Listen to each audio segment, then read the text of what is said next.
This is Alabama Politics with Steve Flowers, an in-depth interview with Alabama's top political newsmakers. Now, from the studios of Troy University, here is Steve Flowers.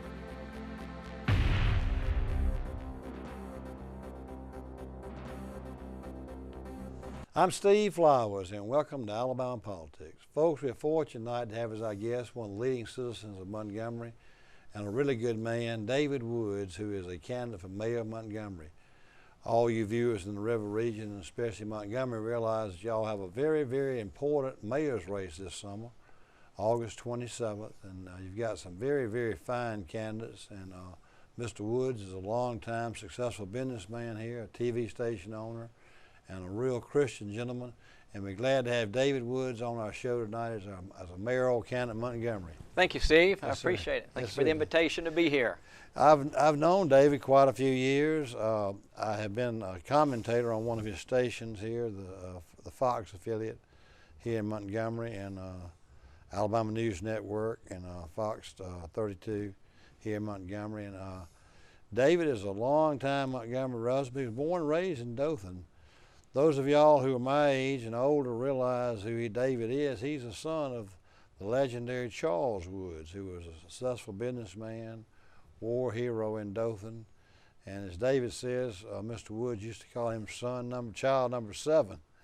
Charles Woods was a successful candidate for governor several times. He ran a real good race against Wallace in '70, and he ran in '66. And good memory. had some good races for governor, and I'm sure you participated in them. So you kind of grew up around politics and TV. You're doing exactly what your daddy did.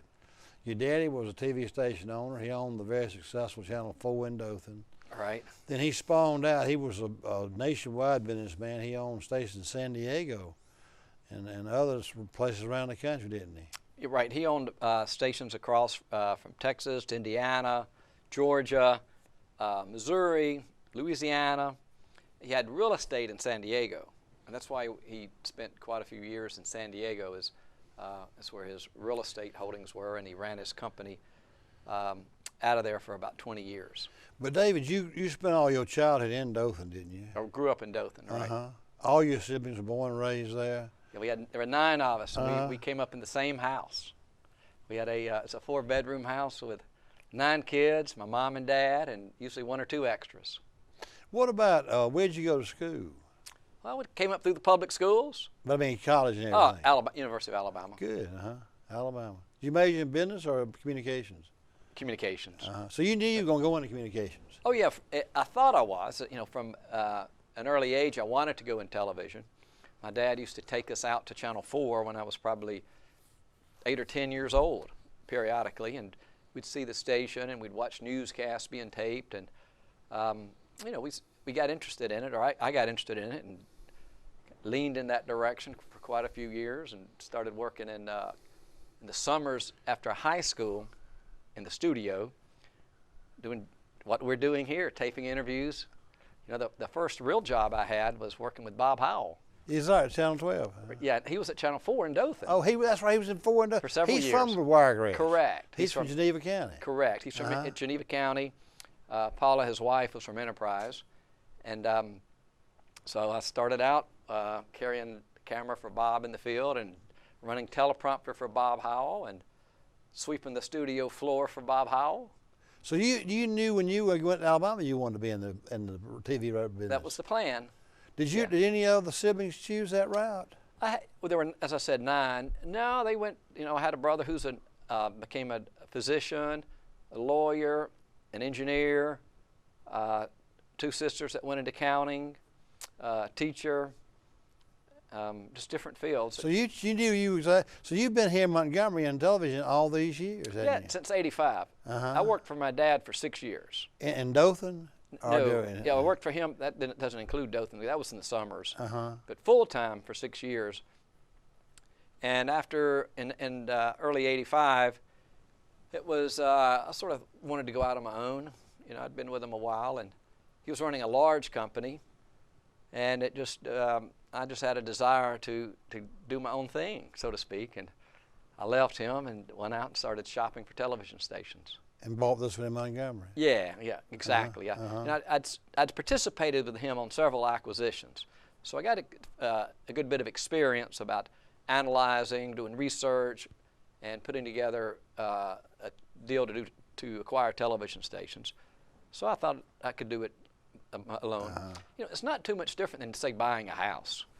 You know, you go shop, you look in the neighborhood, you look at the properties and find the one you like and try to get it under contract. Then after you get it under contract, you try to finance it. So you've been in that and owned that station since '85? Yeah, we bought it in '85, and I had to take in investors. I was able to get a senior loan for the majority of it, but the lender required equity participation, so I found some venture capitalists, Communications Partners Limited, great group of men men and women that put up a lot of equity in order to make the deal work. Now you're also very active in your church, aren't you? I'm active in church and doing church work. I'm a strong Christian, so I spend a lot of time trying to be obedient to God. One of my life goals, or my life purpose really, is to grow closer to God. And my favorite book's the Bible. So I spend a lot of time reading the Bible because the Bible tells us how we should act, behave, think, feel, and treat others. And that's inconsistent with the way we observe a lot of society, you know. Most of us are self-centered. Most of us aren't very forgiving. Most of us are impatient, myself included. But when you read and study the Bible, you're continuously reprogramming yourself to think different thoughts. And you just take forgiveness. That's an issue a lot of us struggle with. If someone's wronged us, we harbor ill will toward them. But the Bible says, forgive people, and we should forgive them. And when you forgive people, it really frees you. So that's what I say. It hurts you worse, doesn't it? Yeah. Forgiveness will actually it can eat you up. It can bother you because you're always angry, or you just being judgmental. The Bible says, "Judge not, lest you be judged." Well, I struggle with that. I have a tendency to, we all do. And now you and your wife have 3 children? Yeah, we have 3 kids. Three. How old are they now? 35, 33, 31. And you have one son here that works in your station with you? Correct. Drew, our middle child's been working with us really since he was 15 years old. And then after he graduated college, he came on full time, which was in 2009. So he's been here at WCOV for 10 years, and he's a very talented, gifted broadcaster because he understands the digital world really well. Now you and your wife are very close, and y'all, I bet it was a tough decision to decide to run for office, wasn't it? Because you really subject yourself to a lot of scrutiny and a lot of ridicule, and it ain't a fun thing to run for office. It was a tough decision. I bet it was. Because you've never run anything before, have you? I did 10 years ago. But this was something she was slow to warm up to. I bet she was. But I tried to convince her of the importance of it, and it's a job where you can impact the lives of 200,000 people. So the question is, do you go ahead and continue your life, which is good, and fairly as probably as stress-free as most anyone's life is, or do you decide to run for mayor and become mayor and create a great deal of additional work, but to the benefit of 200,000 people? So I spent months trying to convince her of our motive, and she slowly came around, and I guess by the end of the year she was fully on board, and I'm so thankful because she's a huge asset to our campaign. Is she enjoying the campaign? She enjoys it. She's an extrovert, very outwardly focused. She enjoys meetings and events and activity around the campaign. She's very, knowledgeable about politics to begin with. Is she from Montgomery? No, she's from North Carolina. We met one night not Yes. long ago, huh? And y'all been married for how many years? 35 years. We got married in '83, so we got married before we moved here. David, tell me this. Let's get off on the campaign. What is your vision for Montgomery? Where do you see Montgomery being now? Where do you see it? Because you're doing it probably for altruistic reasons. You're not running to make money. I don't know what the salary of Montgomery mayor makes, but you're not doing it for that reason. You're not doing it to further your own nest. You've done well business-wise, and What made you want to run for mayor of Montgomery? What do you think you can get done for the city? Well, back to vision. My vision for Montgomery is to create a city that's unified, prosperous, and safe. Everyone in Montgomery should live in a city that's unified, prosperous, and safe. And I believe that's possible. But second part of your question, why would I run? Well, we have a choice. All of us do. We can, if we see a situation that we're not content with that concerns us, we can sit on the sidelines and observe it and talk about it and try to learn about it, and in many cases just sort of be a little, just accept it, or we can decide to get involved. So I've chose to get involved, and I tell people it's the difference between living for pleasure or purpose. Living for pleasure is when we're focused on ourselves, and a lot of us do that, and it's normal. You want to have a good life, you want to have a comfortable life, but you also need to think about living for purpose. And living for purpose, that's what God wants us to do. Living for purpose is when you think less about yourself and more about others.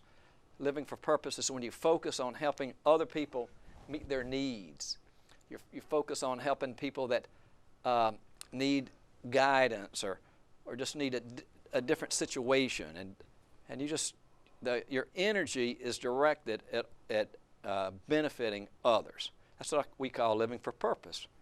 So I'd rather live for purpose than pleasure. What about, but as far as Montgomery, elaborate on the three things you want to see happen in Montgomery. For example, what were the three things you said about you want we want it to be a unified city, a prosperous city, and a safe city. I think you're probably right about that. That's sort of solving the problems of Montgomery. Montgomery is a racially divided city, more so than some other cities probably. And I tell you where it stems from. It stems from that old Emory Farmer, Joe Reed fight that went on for decades, and both of them were doing it sort of for demagogic reasons. I mean, Reed was playing to his audience, and Emory Farmer was playing to his audience, and it caused a divided city somewhat. Do you see Montgomery being, it's not as divided as it was at that time, though, is it? Oh, I think Montgomery's more united than it's ever been. I think our current leadership, Todd Strange and company, have really done a marvelous job. You see the city council, the county commission working together. You see a lot of leaders in this city working together. And I believe that it's better than it's been in my lifetime here. We've come a long way.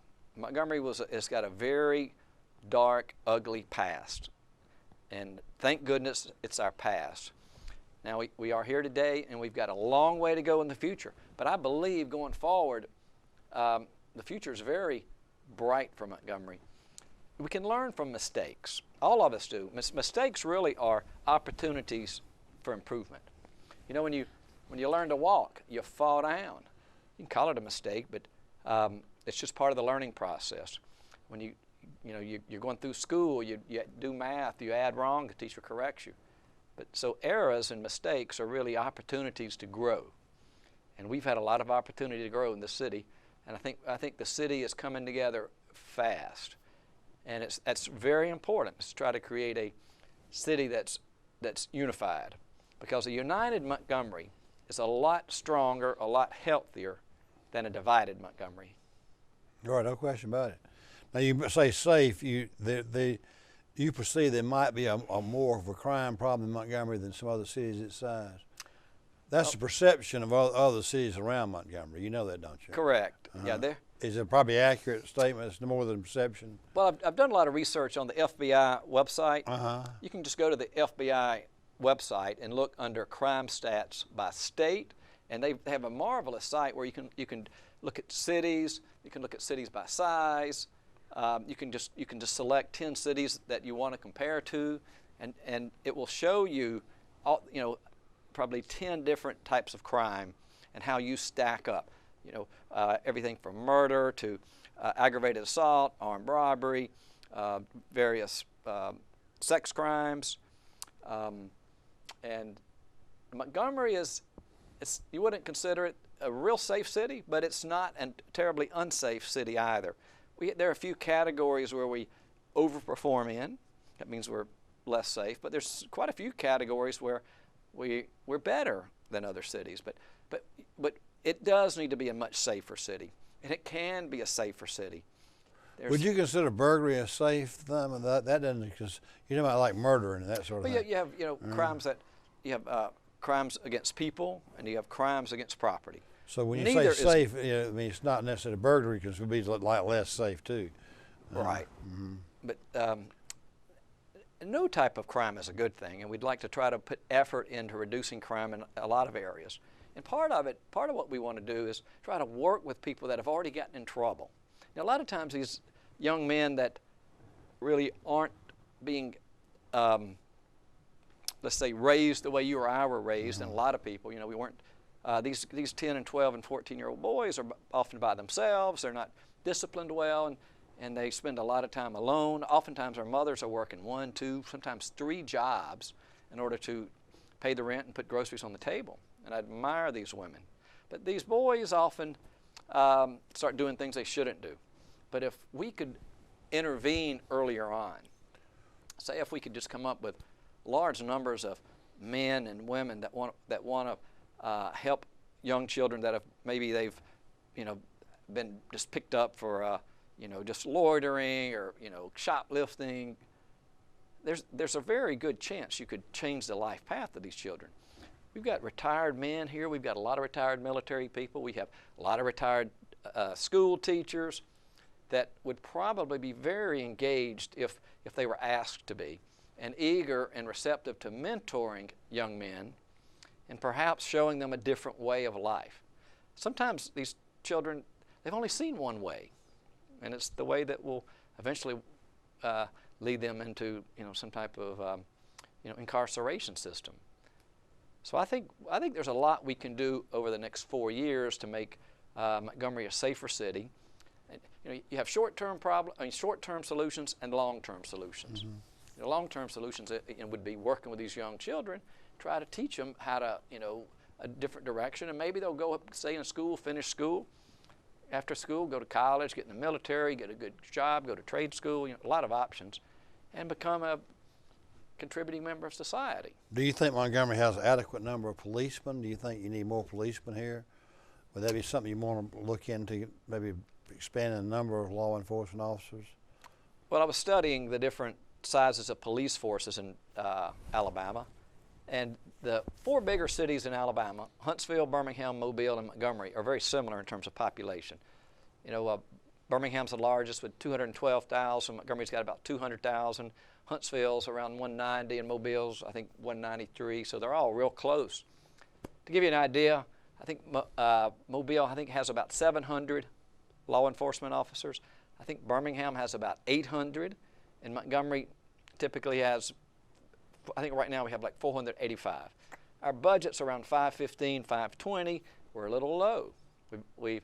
So we're, relative to those other cities, we have fewer officers than we would like to have. So that's something that needs to be expanded on.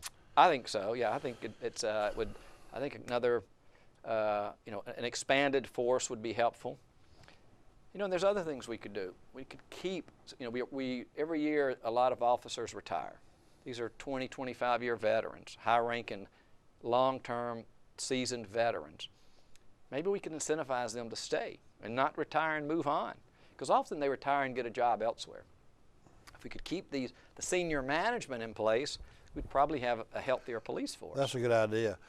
Let's get to this one subject, I think, that is sort of the elephant in the room, and in Montgomery especially, the public school problem. But there's really not a lot the mayor can do about that, because it's a county school, and you can supplement the city schools to a certain extent, but that's not something. What can you do besides the bully pulpit for schools? That's what's causing the flight from Montgomery, as you know, to towns like Pike Road and Prattville and Wetumpka and Millbrook and other cities who have grown exponentially at Montgomery's cost. but you're having to support most of the work of those people that come here to work, but yet, what do you, what can you do as mayor about your schools? There is a problem. You know that. Yeah. Well, the school it is a problem, and it's a leadership problem. And as you know, last year, the state took over our system. It's called intervention. It's where the state superintendent seized control of the Montgomery Board of Education for good reason. We were failing both academically and financially. There's two types of intervention, and we were intervened on behalf of both. But going forward, a couple things. We have a new Board of Education, which is a great thing. We have some very good leaders that are over the Montgomery Board of Education. Now, they just took over in December, so they've had less than 6 months experience, and these were all first-time elected officials.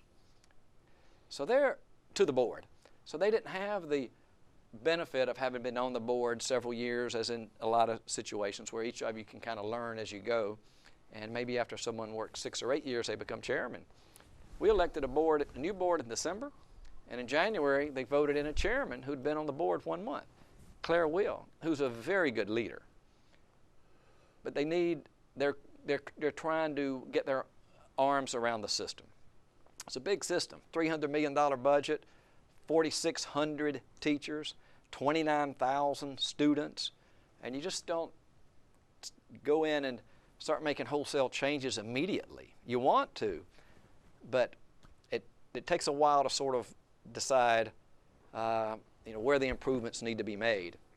Now back to mayor. The Board of Education does not fall under the mayor of Montgomery. It's under the county. However, what you have as mayor is you have a platform. And when you have a platform, you can be very effective in facilitating change. For example, you see in litigation, you have two attorneys, a plaintiff's attorney and a defendant's attorney. And oftentimes they get together and they resolve issues. They negotiate, share information, go back and forth, work through issues, they become more familiar with the other side's situation, and then they usually reach resolution. That's just good negotiation. Yeah. And I think the current board is very receptive to having leaders become involved with them and negotiate, because this board is open-minded. Oftentimes you have boards that are closed-minded. They don't want input from the outside. They'll only accept input from someone who has authority or a hammer or a control. But these are open-minded leaders, and they want change. They're focused on the children, these 29,000 children that deserve a better school experience. Every child deserves access to a good public education. You had good public education in Troy. You've done well in the business world. You've done well. I mean, you were an elected official. Now you're hosting a television show. But it's because you had good public schools. In Dothan, we had good public schools. I had great teachers, and if you or I didn't have that same access to education, where might we be? That's right. David, every time I see a report on the best schools in the state, this Lamp School here in Montgomery strips every school in the state of Alabama as far as academic qualifications. Was that a city-funded thing? It dwarfs Mountain Brook, Vestavia, Homewood, Huntsville. They all fall second to the Lamp's accomplishment, those students over there. What's the story behind that Lamp School? I don't know an exact answer, but what you said is correct. Lamp is consistently one of the highest performing schools in this state, and oftentimes it's competitive nationally with public schools. So it's proof that the Montgomery's school system can produce high-performing students. It's back to what I said earlier, it's leadership. They have different leadership. Perhaps my understanding is there's no funding difference. It's just they have access to different leaders. Yeah. David, one final question I was going to ask you. I was sitting here with the current mayor, Todd Strange. He came on every year to this show, and we were talking about it was a downturn in the economy. We were talking about the lack of money going to the state general fund and how the state employees were being shut down and not many new state employees. I said to him, I says, I guess that's really hurt y'all's local economy as far as state workers, because that's y'all's biggest employer. He said, oh, Steve, that's been bad, but that's not our biggest employer. I said, well, you mean Hyundai's bigger than the state government now? He said, no, it's Maxwell Gunner. Yep. Maxwell has about 12,000 plus employees between the civilian and federal employees. And what you're talking about there is you also, as you mentioned, alluded to a while ago, a lot of the people that are officers from Maxwell Gunner retire here. If you look at your church structure and your civic structure in this town, it is military oriented. Yes. It's a lot of retired military. Unless you get to know Montgomery, you don't realize that. What can you do as mayor to instill and continue that continued retirement of quality military personnel here in Montgomery, which is really the backbone of this town? You make a very good point, and a lot of people just take it for granted. But we have an enormous amount of retired officers in Montgomery. And these are C-level executives that retire at 50, 55 years of age and come and a lot of times seek employment here in Montgomery. So it's a wonderful opportunity for companies to hire these retired military officers, because they've been in training 25 years. I know. Because the military is all about training. And they're very civic-minded. Very civic-minded. They're law-abiding. They're just fine contributing members of society, and we need to try to make Montgomery as attractive as possible so that more officers continue to retire, because there is an enormous amount of retired officers here. They really are. Yes, when you really observe Montgomery, that Maxwell Gunner influence is instrumental in Montgomery. Correct. A lot of large companies here have executives that are retired from the Air Force or different branches of the Armed Service. Well, David, I hate to say our time's up. Folks, our guest tonight has been Montgomery mayoral candidate David Woods, a successful businessman here in Montgomery and well-known civic leader and religious leader in the city of Montgomery. And y'all's city election is August 27th, right around the corner. And we thank David Woods for being on the show, and we thank you viewers for watching. Hope you tune in again next week for Alabama Politics. Thank you, David. Thank you, Steve. Appreciate the time. It was about in a hurry today.